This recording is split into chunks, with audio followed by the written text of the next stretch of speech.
বড় বৌমা, বড় বৌমা, তুমি সত্যি পারবে? সত্যি আমার রিক দাদুভাইকে ফিরিয়ে আনতে পারবে মা? মা, রিক আমাদের দায়িত্বে আমাদের বাড়িতে ছিল। ওর কোনো ক্ষতি হলে বাড়ির বদনাম হবে, আপনার বদনাম হবে। আমাকে এই কাজটা করতে হবে। আমাদের বাড়ির বদনাম আমি হতে দেব না। ও বলতে শোনো না, তুমি না আমাকে বলো কি করতে হবে।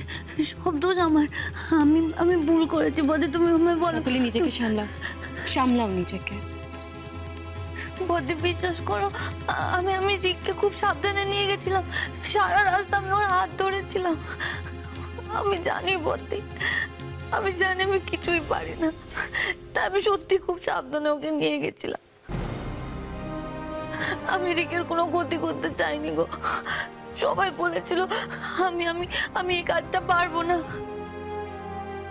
বিশ্বাস করো, আমি তাই খুব সাবধানে নিয়ে গেছিলাম। আমি জানি না কি হয়ে গেল বদ্দি।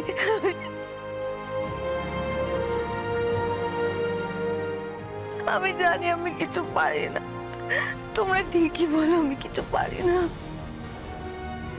আমার কিন্তু মনে হয় মেজো বৌদি কান্নাকাটি দিয়ে আসল ব্যাপারটা ঢাকার চেষ্টা করছে।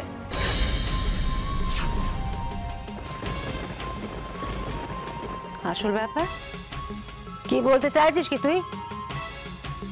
মেজো বৌদি, এইসব নাটক না করে তুমি সত্যি কথাটা বলো তো, তুমি রিককে কোথায় রেখে এসেছো? তুমি কি রিককে স্কুলে ফেলে এসেছো নাকি ইচ্ছে করেই? না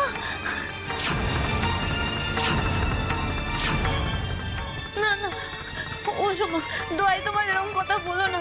আমার ঠাকুর জানে আমি রিকের কখনো ক্ষতি চাইনি। বিশ্বাস করুন, আমি রাজা রানী রিককে সবসময় সমান মনে করেছি। আমি রিকের কোনো ক্ষতি চাইনি, আমি সত্যি কথা বলছি। ওমা আমি আপনাকে বলেছিলাম না আমি রিককে আগলে রাখবো, আমি তাই করেছিলাম। আমি ওর কোনো ক্ষতি চাইনি। মা একটা মা সন্তানকে নিয়ে মিথ্যে কথা বলে না, আমার কথা বিশ্বাস করুন, আমি কোনো ক্ষতি। আচ্ছা ঠিক আছে কাকুলি, আমরা জানি তুমি কাজটা করতে পারো না, যা হয়েছে ভুল করে হয়ে গেছে। কাকুলি, তুমি নিজেকে সামলাও, এভাবে ভেঙে পড়ো না। তুমি যদি এভাবে রিয়াক্ট করো, এই বাচ্চাটা তো ভয় পেয়ে যাবে। আমাদের এখন অনেক কাজ কাকুলি। এই বাচ্চাটাকে ওর বাড়ির লোকেদের কাছে পৌঁছে দেওয়া, রিককে ফিরিয়ে আনা, আর এই পুরো ব্যাপারটা তোমার সাহায্য লাগবে। তুমি যদি এভাবে ভেঙে পড়ো, তোমাকে সামলাবো না কাজের কাজটা করবো বলো?